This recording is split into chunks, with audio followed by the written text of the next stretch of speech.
Well, hello and welcome to Bingewatch, the podcast where we take a look at the hottest new TV and film releases on streaming television platforms.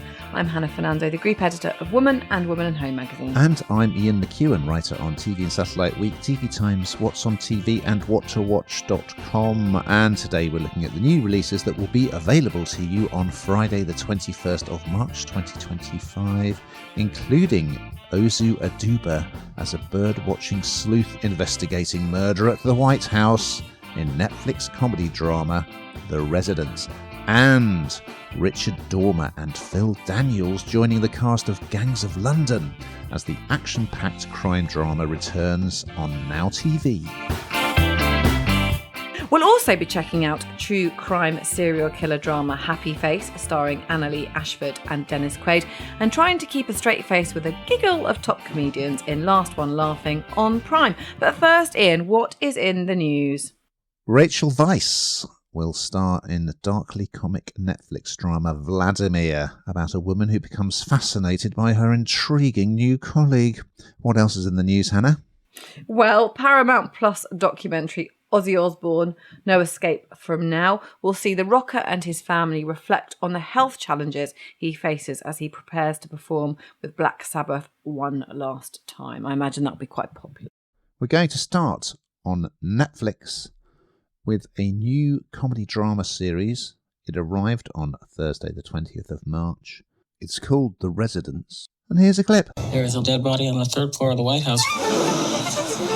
We have no idea who might have been involved in this. There is a murderer out there.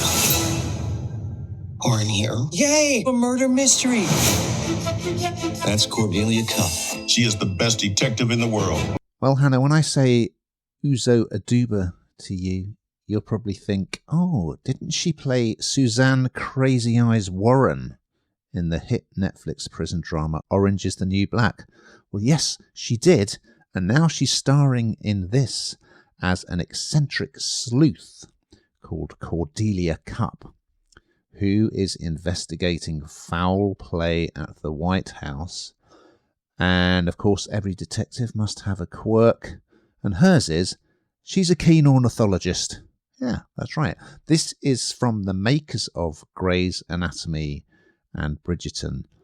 It's got a very big ensemble cast. So a body is discovered. It's the what they call the chief usher at the White House, who's played by Giancarlo Esposito from Breaking Bad. And it happens during a state dinner for the Prime Minister of Australia. He's played by Julian McMahon, who, of course, starred in Nip Tuck a while back. And a special guest, Kylie Minogue, who is performing at the event. So you've got hundreds of guests, but then you've also got the extensive White House staff, from the kind of domestic staff to the relatives of the president who are living there, and then the sort of political bods as well who are knocking about. It slightly reminded me of the two Knives Out films. It's kind of like the return of the whodunit, isn't it? I guess in a way informed by Agatha Christie, but played much more for laughs. But I prefer it to Knives Out because it hasn't got some Daniel Craig doing that annoying accent as he did in the first one. It's good. I've only seen episode 1, and I think each episode, this is something that people like to do, isn't it, is going to sort of play back what happened that night through the eyes of a different character as Cordelia Cupp investigates. I guess there's a fair amount to get your head around, but I think it seemed to work quite well in episode 1. They did introduce a lot of characters, but I managed to keep up, which is surprising for me. So, yeah, I think this is fun. A fun, escapist binge, nice whodunit with a light touch, and some humour as well. It's quite funny. What did you think about this, Hannah? Yeah, it is a fun whodunit, isn't it? And given everything that's going on right now, it kind of almost, at one point you said, this is absolutely ridiculous. This couldn't possibly happen. But, you know, anything's possible these days, Ian. Anything's possible at all. It's true. So it's true. So you know what? The kind of parody. Yeah, anyway. So yeah, there is a lot. I would agree. There's quite a lot of kind of characters and a lot to sort of keep up with. But you're not going to get lost easily. I don't think. I can manage it. So you're all right, guys. And I don't know. It's a bit different. I think. I think that's sort of the genres mixing up of that kind of like the whole comedy and crime. I always find them slightly jarring. But no, it absolutely works with this and. Yeah, there's some laughs along the way when actually there's a murder, which is really very unfunny. So they did well.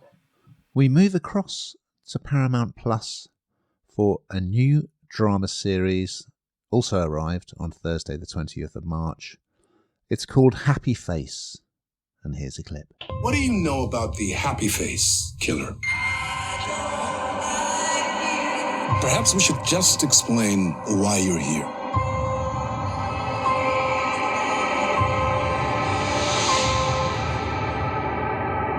Because he's my father.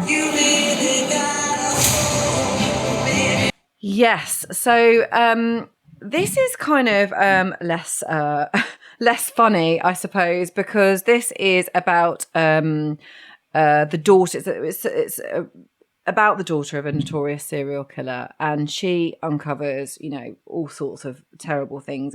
It's pretty gripping, although I do think from what I've watched of it, some of the narrative is a bit sketchy in places, in my opinion. I don't know. She seems a bit vacant at times, and kind of her relationship with her own children is a bit weird. I feel sort of there's not a real connection, but maybe that's just me. I felt that I didn't buy into that hugely. But it's based on a true story of Keith Hunter Jesperson, who is serving life in prison for this murder spree. She knows that he's a murderer. The children don't know. They keep that away. Her and her husband know, and she found out when she was 15 years old. But she hasn't told her children that their grandfather had murdered at least 8 women for over 5 years. And he's a bank manager, her husband. He's sort of kind of quite straight-laced, but he knows the truth. And they don't want their children, understandably, to know about the past. But Jesperson tracks down his daughter because she works on a TV talk show, and he rings in. Well, of course, this causes ratings. We know that. And her life just starts to change dramatically. And I think that's where, for me, the wheels come off a bit with the narrative, because although she's kind of dumbstruck by it all and sort of like, whoa, I don't really want this to happen, but it's happening. But I really want my old job and I don't really want to be this known person. I don't know. I just feel like it's not that credible in places. I'm not sure if you would agree with that. But it does touch on a story, as I say, that is a true story, and quite scary. And what they're trying to find out is there's another man up for murder. He's on death row. Whether actually it was her father that killed that person too, and the wrong person. That's going to, the wrong person is about to, to die for a murder that he didn't do. So it's fairly gripping, but it's not. I didn't personally find it really scary. It's not one of those ones you've got to sort of sit behind the table and put your hands over your eyes. It's not that kind of jumpy it's not that jumpy in terms of the real time. But when they do the sort of, not flashbacks, but the sort of moody sort of stuff, there's like this wooden carved bear in one episode that's just a wooden thing on, you think, and they sort of do the camera angle from behind it as if someone's watching. So sort of creepy angles like that and some moody music. But it didn't have me completely jumping. Would I continue with this? Yes, I would. Is this something I'd naturally choose? Probably not. But it ticks a box, and it's not too much, I don't think. What do you think, Ian? I did like it, I must say.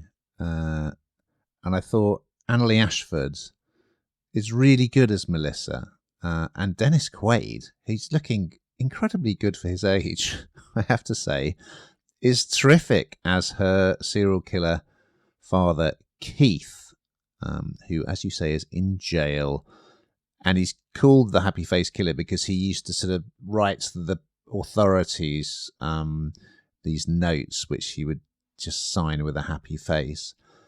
It's one of those shows where you're going to find yourself shouting at the screen repeatedly, don't do it, Don't do it. It's a bad idea. Because basically, as you said, he's sort of trying to inveigle his way back into her life. They're estranged, and he keeps writing to her, but she never reads the letters. And then he sends a card to her daughter, which is kind of the jumping off point.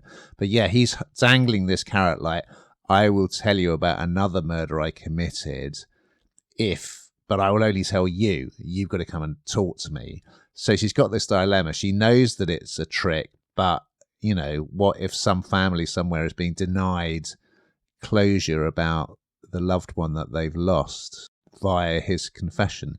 So yeah, it's good. Quaid he's very creepy. He's good in this. And the interaction between them just works really well. And as you say, you've got all these flashbacks to her childhood. But yes, I do think they have rewritten what happened a fair amount. But yeah, you've also got David Harewood as this talk show host, Dr. Greg, who is very keen for this, you know, to become a story on the show. It's one of those ones, I started watching it and then immediately I felt confident. I thought, yeah, this is well done. It's good. It's gripping. So I will watch the rest. Over on Sky Atlantic and Now TV, also arrived Thursday, the 20th of March. It's the return of crime drama Gangs of London. And here's a clip. Last night, 600 people died. And it wasn't an accident. What would you call it? An attack. London is at the feet of the criminal gangs. We'll know more. Your days of terrorizing the city are numbered. Series 3 for this one, Hannah. Although each series is sort of self-contained, you do need to be up to speed with the characters and where they're at. For the uninitiated, it started with an undercover police officer played by Sope Dirisu, called Elliot, infiltrating this London crime family, the Wallaces. And at the beginning, Joe Cole from Peaky Blinders, who plays Sean, he took over the family business after his dad, who was played by Cole Meany, briefly, was killed. One of its USPs was extremely choreographed, but also very violent action scenes. So if that's not your cup of tea, you may not be keen on it, but I do like it. And then in season 2, they had this terrifying baddie who used to make his victims swallow very large bullets. Anyway, so quite a lot of weird stuff going on. Yeah, lots of guns and knives and people even being beaten to death with an ashtray or killed with darts, all sorts of stuff going on. The big news this time around is that Elliot, he's kind of really cut his ties now with the police and he's become a genuine mob boss, drug dealer. And at the beginning of season 3, there's a batch of coke has been tampered with and hundreds of people are poisoned as a result. So that's the first thing, which means that he's sort of public enemy number 1 in terms of the mayor of London, who's a new character, but also the rival gangs, one of whose leaders has lost a daughter to this tainted cocaine. They're out to get him as well. There are also some very interesting new additions to the cast. One of my all-time favourites, Richard Dormer, who you may have seen in the brilliant Sky series Fortitude, but also in the crime drama Blue Lights, where his catchphrase is "Schniggy Biggy." He's very good. He plays an Irishman who we first meet at a deserted fairground, where there's a big showdown, of course, including a shootout in the Hall of Mirrors, bit James Bond, and his weapon of choice is the old shillelagh. So yeah, he's in it, and also Phil Daniels, who's done so much stuff over the years, hasn't he? Since Quadrophenia. He also joins, and he helps Sean out, and Sean's in a bind. One little niggle I have with this franchises that they've got a bit of a habit of making you think someone's being killed and then they bring them back in the next series. I wish they'd stop doing that. But yeah, I mean, I do like it. And I think Dirisu is great. He's a real kind of brooding character who doesn't say much, but he emotes a lot with his acting. So, yeah, I mean, if you like it, it's more of the same. There's also a kind of interesting new sort of implacable assassin character called Zeke, who is actually played by a martial arts expert, Andrew Koji, who was in Warrior. So yeah, I'm looking forward. There's obviously going to be a big showdown between him and Elliot, and that will be good. It's also, I think it's a Korean director has taken over who does have a bit of a background in martial arts films. So if it's your kind of thing, you're going to love it, but it's not for everyone, I would say. Is it for you, Hannah? Well, no, it's not naturally something I would choose, but I do quite like the character of Elliot. And I think it does shine a bit of a spotlight on kind of this sort of really competitive criminal world and going from hero to zero very, very quickly, and what that actually looks like. Does that put anyone off? Are you kind of born into that world? Do you join that world and you can't get out? I don't know. I'm not part of it, but I would imagine once you're in it, it's very, very hard to get out, and you're kind of, then you become, prime target number one. But I think that part is played pretty well. I know what you mean about the dying and coming back, and I think although they are isolated, I think it's a good idea to kind of have watched some of the previous, so that you know exactly, I suppose, the kind of history of the characters in it. But yeah, it's a bit, it's not what I would choose. Well, we need a bit of a laugh after all that killing and mayhem, don't we? And we're going to get it with our final offering, which arrived on Thursday, the 20th of March on Prime Video. It's called Last One Laughing UK. And here's a clip. What was the last joke that made you laugh? I haven't laughed since the 90s. 10 comedians and one objective. Do not laugh. You're not allowed to giggle. You're not allowed to smile. Time to start the game. This is our job, Jimmy. No, we're going to change the rules now because you said that. So you well know that quite often I'm binge watching on Would I Lie to You and sort of comedic type things, because I just think in a world of misery, it always makes me smile before I go to bed. So if I'm thinking what to watch, I'm going to watch something happy. And this kind of hits or ticks that box, really, doesn't it? So obviously comedians, we used to make them making us laugh. But these comedians, are put in a room together. So Bob Mortimer, one of my favourites, we talked about him on the last podcast, of course, because he was a special guest on Would I Lie to You, so I had to tune into that. Rob Beckett, Daisy May Cooper, I like her too, and Rob Beckett, and they're put in a room together and they're banned from even the slightest giggle. So you're not allowed to smile, not allowed to giggle at all or laugh. And it's on Prime Video, and it's 6 parts, and it's hosted by Jimmy Carr, who has funny bones anyway, so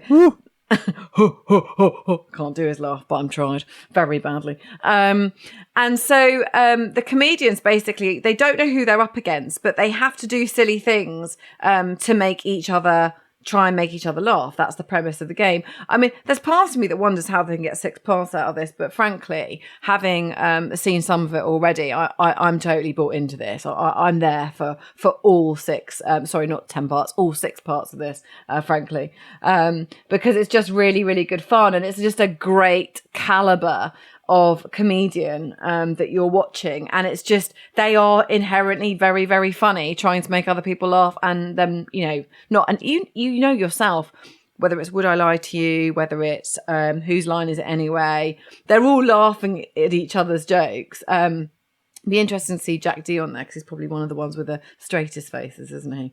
But yeah, it's already been a format used in other countries, and it's good fun to watch. I enjoyed it, Ian.